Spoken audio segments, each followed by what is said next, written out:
Chiwetel Ejiofor is one of my favorite actors in Hollywood today.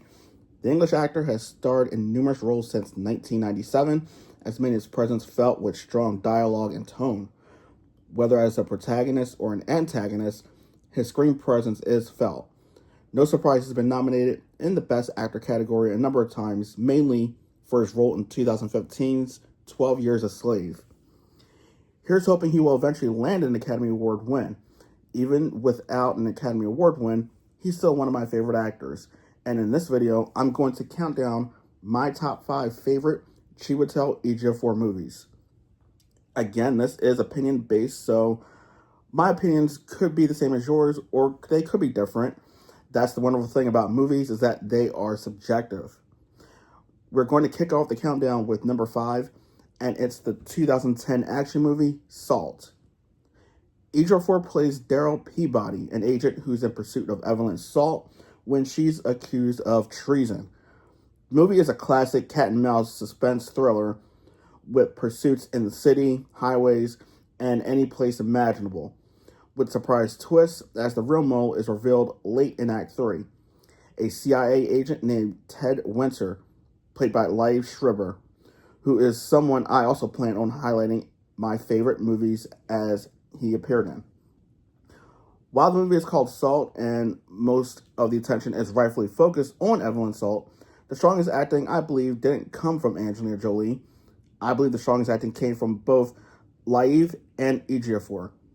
Peabody seemed to be caught in the middle of this cat and mouse mole game, pursuing Salt, whom he believed was the mole, which was later revealed that the traitor was one of their own, but it was Ted Winter, while trying to prevent an all-out war. I really enjoyed Ejiofor's command and presence on screen. I felt as though this was a good casting choice as someone playing a government agent that needs to have command and presence, and Ejiofor delivered. I would have loved for him to take a deeper dive into this world, but they tried and were unsuccessful getting a Salt 2 project in front of the camera. A proposed Salt TV series also stalled and went nowhere. I'm a fan of origin stories if they're done right, so a possible project could be a Salt TV series following each character's path and have their series end where the movie begins. Maybe at this point, this would give everyone enough time to come up with a script for a Salt 2 that will land in front of the camera. Number 4 on my list is 2015's The Martian. The Martian was one of my favorite movies of that year, and fantastic storyline telling a tale of resilience and survival with just the right amount of humor to lighten the mood in tough situations, along with global unity. The world coming together to cheer on a risky rescue attempt to bring home a stranded astronaut, Mark Watney, played by Matt Damon. Ejiofor plays Vincent Kapoor, a NASA director of Mars missions. Not just a NASA director, but a stressed-out NASA director, as he's faced with a major PR nightmare, that his Mars crew left one of their own behind because they thought he died in an accident, but he managed to survive. The sarcastic humor by Damon and Ejiofor was just pure cinematic gold, especially in one scene where NASA relays some bad news to Watney, and Kapoor is trying to interpret it in that "are you shitting me" moment in the movie. Good acting from Ejiofor, but there was a lot of focus on Jessica Chastain, who played Commander Lewis, and Matt Damon, who obviously is the guy stranded on Mars that they're trying to rescue. Moving to number 3 on the list, and it's The Lion King 2019. The 1994 Lion King is arguably one of the most beloved Disney animated movies of all time. The movie was full of heart, courage, laughter, and joy at the end. The movie was also powered by some strong voice actors, with the late James Earl Jones leading his voice talents to portray Mufasa, and Jeremy Irons providing the voice of Scar. Fast forward to 2019, and Disney was remaking many of its animated classics into live-action movies, and The Lion King would be remade with the use of CGI. While James Earl Jones returned to provide the voice of Mufasa, Chiwetel Ejiofor was cast to provide the voice of Scar, and I believe this was a great choice. Chiwetel Ejiofor is an actor that can use his talents to portray a great protagonist as well as an antagonist. Ejiofor has that voice that does sound menacing, and I thought it was solid for a character like Scar. While The Lion King 1994 is beloved by so many, The Lion King 2019 was a mixed bag. Reviews among critics were mixed, while audiences' polls were favorable. Overall, Disney's remakes of its animated classics have been mixed. The Lion King 2019 is one of my favorite remakes, along with Aladdin 2019. Speaking of antagonists, the number 2 movie on my list is where I became a fan of Chiwetel Ejiofor, and that is the movie Four Brothers. Released in 2005, Four Brothers tells the story of 4 adopted brothers who take on the town and corruption to avenge the murder of their adoptive mother. The movie stars Mark Wahlberg as Bobby Mercer, who's the oldest, Tyrese Gibson as Angel Mercer, who's the 3rd oldest, Andre Benjamin from Outkast portrayed Jeremiah Mercer, who is the 2nd oldest, and Garrett Hedlund has portrayed Jack Mercer, who's the youngest. After grieving the loss of their adoptive mother, the brothers, 3 of them, set out to tear down the entire town to find out who was responsible for their adoptive mother's murder. They ultimately find the gunman, who appeared to be 2 of them, but they discovered that it was a hit and someone ordered her murder, so it's far from over. Jeremiah, meanwhile, was trying to take a peaceful approach by letting the police handle it until corruption is discovered and all that is out the window. Soon they find out who ordered the hit, but it comes at a cost, as during a big shootout, Jack Mercer is shot and dies from his injuries. The person that ordered the hit is an underground corrupt boss and gangster named Victor Sweet, who is portrayed by, you guessed it, Chiwetel Ejiofor. Ejiofor had some great lines in this movie, from telling a corrupt city councilman to, quote, go sit at the kiddie table. I'm not finished with you. I am not finished with my hand. All while playing poker. To even saying who's going to take on the champ, which was geared towards his now former henchmen when they turned their back on Victor Sweet. And even when talking about the meaning and difference between out-of-town shooters versus in-town shooters, the line was absolutely incredible. Quote, why do you pay out-of-town shooters? You pay them to get the hell back out of town. That's why they're out-of-town shooters. But what do I get? In-town shooters, end quotes.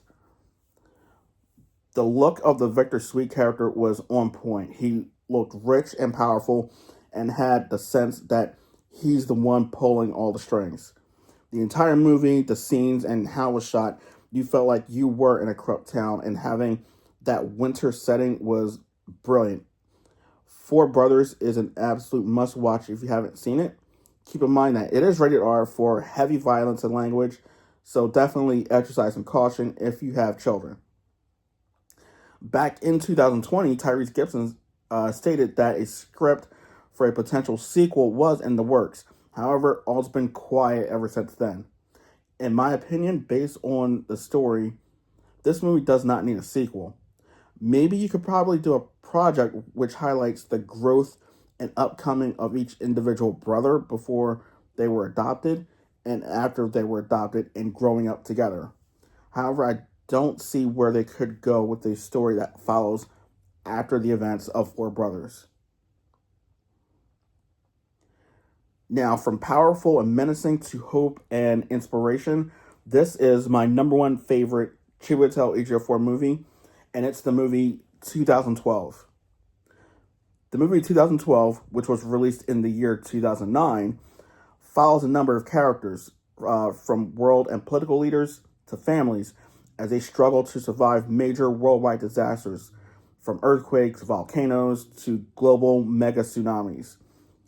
Scientists and global leaders become aware of something major that would soon happen and begin building large modern arcs to survive the upcoming disaster.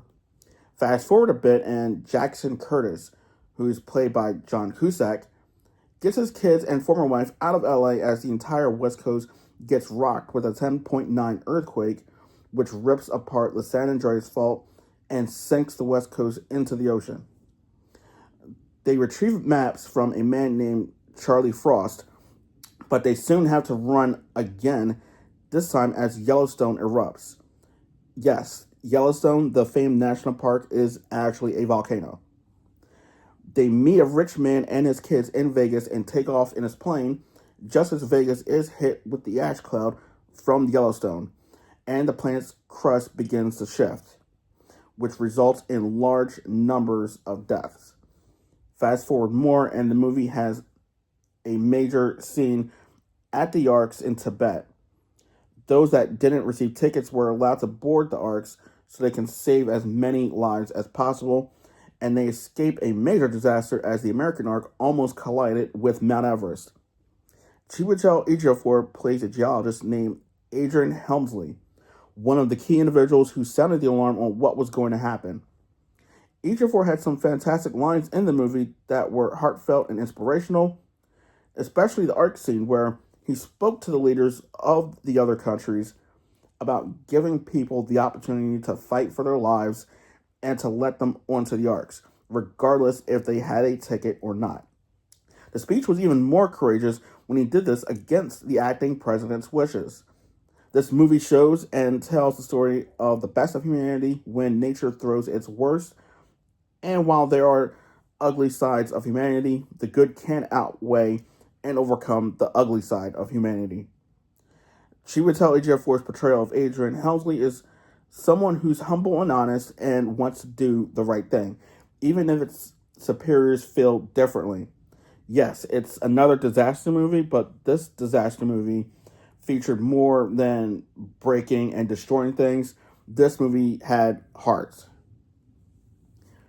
So that's my countdown on my top 5 favorite Chiwetel Ejiofor movies: Salt, The Martian, The Lion King 2019, Four Brothers, and 2012. I'm excited to check out his next projects, both of which are in post-production as of the recording of this video and are scheduled for release in 2027. And they are Children of Blood and Bone, as well as an Exorcist movie, which currently doesn't have an official title yet as of the recording of this video. So thank you for joining me on this countdown, and be sure to like and subscribe and stay tuned for more videos. Thank you, and I'll see you on the next one.